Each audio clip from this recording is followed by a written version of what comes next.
Hi, I'm Eric from Simply Elegant Home Cooking. Today I'm going to show you one of my favorite steak recipes. We're going to be doing a ribeye steak with a red wine reduction sauce. This is also known as Steak Bordelaise.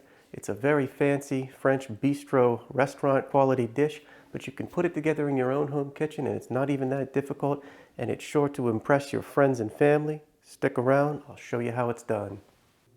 So one of the most important things when cooking a steak is that you buy a really high quality piece of meat. I have a very nicely marbled ribeye steak. This is a nice thick cut, nicely marbled. What you want to do, you want to take this out of the fridge about an hour before you're going to cook it. Minimum of 30 minutes, but I usually do a full hour. And what you want to do, you want to get it nice and dry. You want to blot that dry on all sides and on all the edges. Just use some paper towel. Get rid of as much moisture as you can, and that's going to really help us get a nice sear on the steak. And next you want to season the steak. If you ever wonder why restaurant food tastes so much better than what you can prepare at home, it's because they use a lot of salt and a lot of pepper. So I'm going to go on with some sea salt. Hit that very generously. And now some coarsely ground black pepper. You just want to hit all of the surface area on that steak. Use more than you think you should. And once you get it on there, use your hand and just press that in a bit. And now I'm going to flip this over and hit the other side as well. And the same process. We're just going to hit that with the sea salt. Kosher salt works too. And hit it with more black pepper. And this is really important. You want to press that in, and then you also want to hit those edges. We hit both of the broad sides. Be sure you get the edges too. Mop up as much of that in salt and pepper as you can, like so.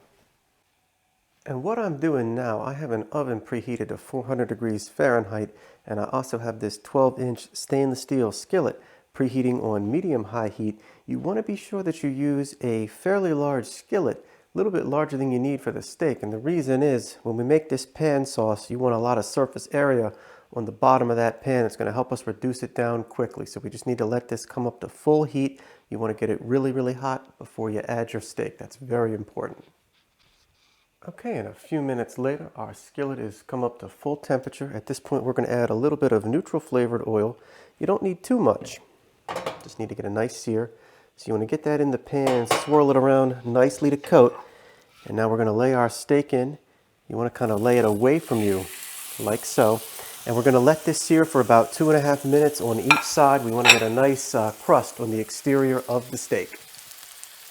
And while we let that steak sear on the first side, I'm going to just make a very important note. You don't want to move the steak around. You don't want to keep playing with it while it's in that pan. You want to leave it there for the full 2.5 minutes before touching it at all.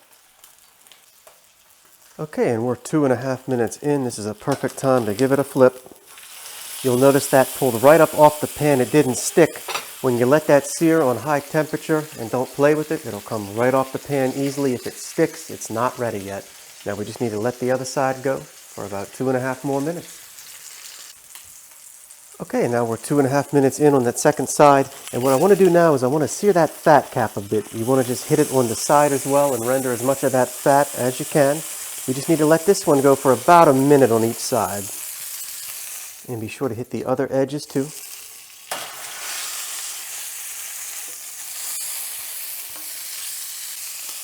Okay, so our steak is nicely seared. What I'm going to do, I'm going to turn the temperature off on the stove. I'm going to remove my steak to a clean plate.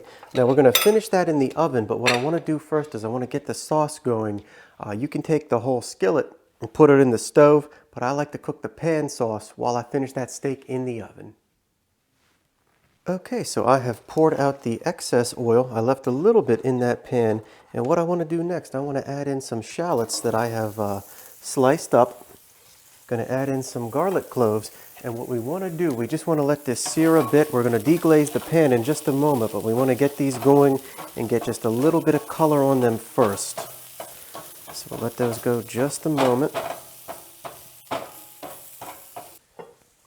Now all you want to do, you just want to let that go about a minute to take the raw edge off. Now I'm going to go in with some red wine, and you want to use a nice red wine. Use one that you'd actually be willing to drink. So we're going to let this reduce down, and now that we have our pan sauce going, I'm going to turn the heat back on. The reason I turned that off, I didn't want to burn the garlic. So I have the pan now back on medium-high heat, and at this point, I'm gonna pop that steak back into the oven, or I'm gonna pop it into the oven to begin with. We're gonna let that go for just about 4 minutes in the oven to make sure that the interior is cooked nicely. And now that we have our pan sauce reducing down, we have our steak finishing in the oven, I'm going to add a couple whole sprigs of thyme. Now you'll notice that I'm leaving all of these pieces in here fairly large. That's because we're going to strain them out. So what you want to do now, once you get everything in there, use a spatula, silicone or a wooden spatula, and just make sure you're scraping at all of those brown bits, the fond from when we seared that steak. There's a lot of flavor, and we just want to make sure that we lift all of that up from the pan. It's going to add amazing flavor to our red wine sauce. Just want to let this reduce down. Okay, and while our sauce has been reducing down, that was plenty of time for our steak to finish in the oven. Just about 3.5 to 4 minutes. This will be nicely cooked. So we're going to let this rest. You want to let your steak rest, and it's a perfect time for us to finish reducing down the pan sauce. Okay, and you'll notice that red wine is reducing down. We want to let it go a little bit further. You want to just reduce it down until it's nice and syrupy. I reduced about, at least halfway in volume, so we just need about another minute more. And this will be ready for us to add some beef stock to it. We're almost ready to finish this sauce off. This is going to be good. Okay, and that did not take long at all. You'll see how you can see the metal when I scrape with my spatula.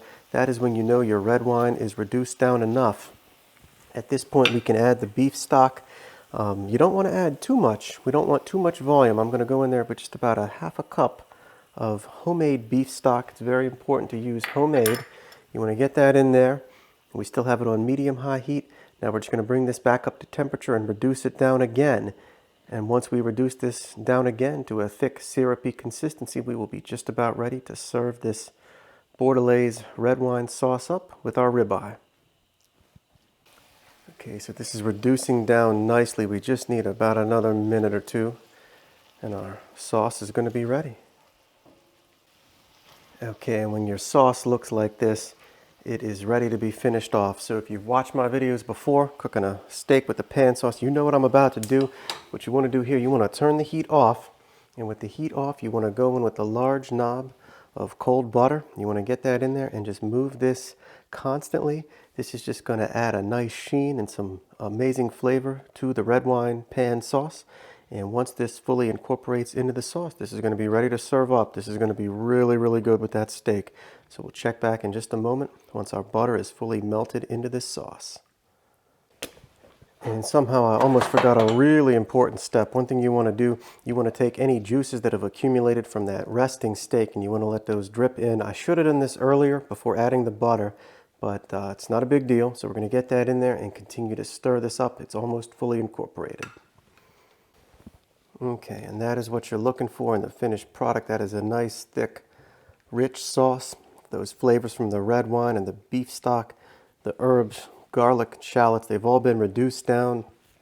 This is going to be delicious. Now all I need to do is to strain this out, and we're ready to serve this up. Okay, and now the moment of truth. Let's cut into this steak and see how it looks. And that looks perfect. That is a nice medium rare. That is exactly how I like my steak. And you want to be sure, don't cut it too thin. You don't want to cut it too thin or the steak can go cold. So I'm just going to cut this into nice thick strips like so.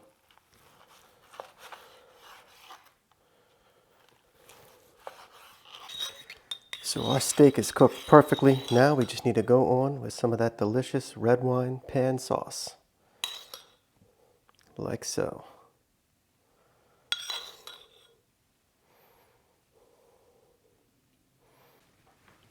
Okay, so let's dig in and give this a try. I actually already did off camera and I forgot to hit the record button. This is delicious.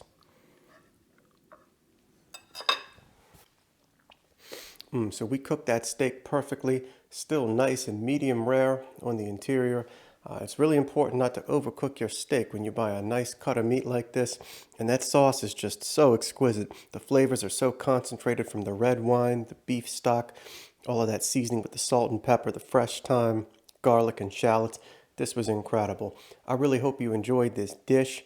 Be sure to like, comment, and subscribe. I'm Eric from Simply Elegant Home Cooking, and I'll see you again real soon.